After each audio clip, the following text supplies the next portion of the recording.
Got my cup on there with my stove starting to boil.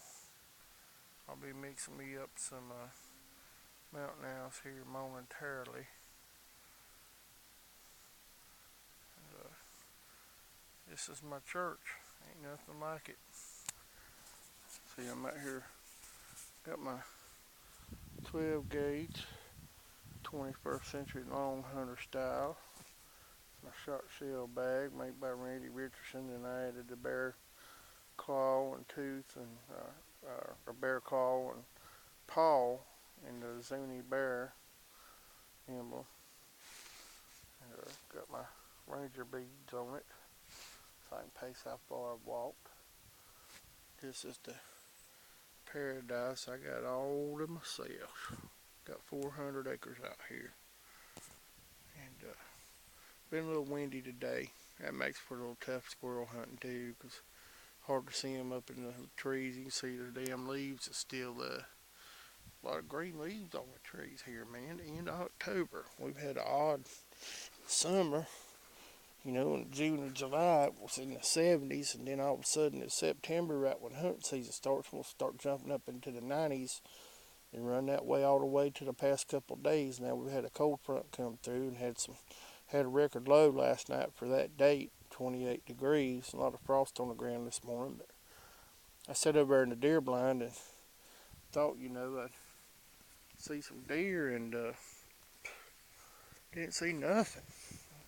The pattern's got them all messed up. I can't wait till the rut starts. Still archery season here. Muzzleloader season starts November 9th and runs for about 2 weeks, and then you got gun season all the way through January 1st. So still got a lot of deer season left.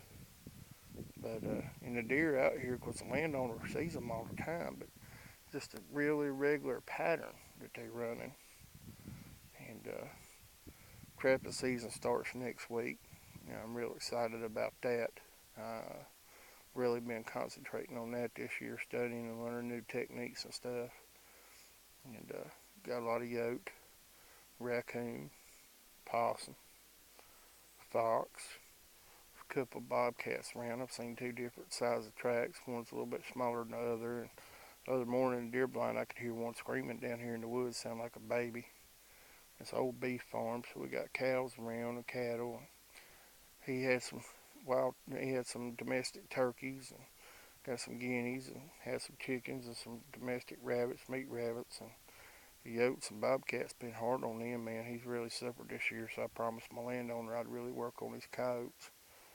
But any day out here in the woods is better than nothing. Squirrels, it's about 10 after 12 now, so it's midday. Game's a little inactive. It'll pick back up about 2 o'clock. Last Saturday's when I busted on them squirrels I posted. I wasn't sure if they had the warbles or not still, so I only killed 4.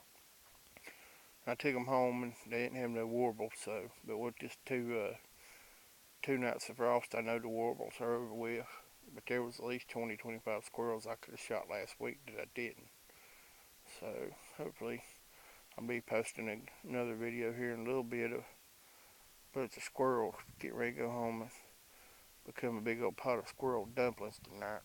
I ain't had that in a year and can't wait. Ain't nothing like wild meat and knowing what to eat, where it's been. I live for hunting and fishing and trapping and procuring my own meat, being self-sufficient. But that's it, fellas. Water about ready to boil. See the bubbles in it. I'm gonna cook me up this Mountain House stroganoff, beef stroganoff. Sit here and eat my lunch, and I'm gonna get out and scout and see if I can't find some tree rats.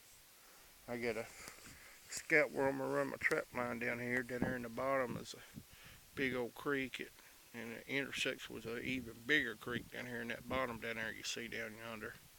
And that's where I'll run my trap line this year. I like to do water sets where I dig a hole in the bank where just enough water runs through to send the bait down the water. I like to use honey and fish oil and sardines for my coons. And that oil will seep down the creek, and the old coon come through there in the middle of the night and smell that oil in the water, and he'll follow it for miles to find it. And then I got my leg hold sitting down in the water.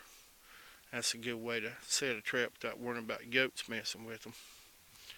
But trying to get me some dog-proof traps too, because there's a lot of coon out here. But and coon's good eating. Plus, I use the hides and stuff. But just want to make another quick video, guys. Catch you on the rebound.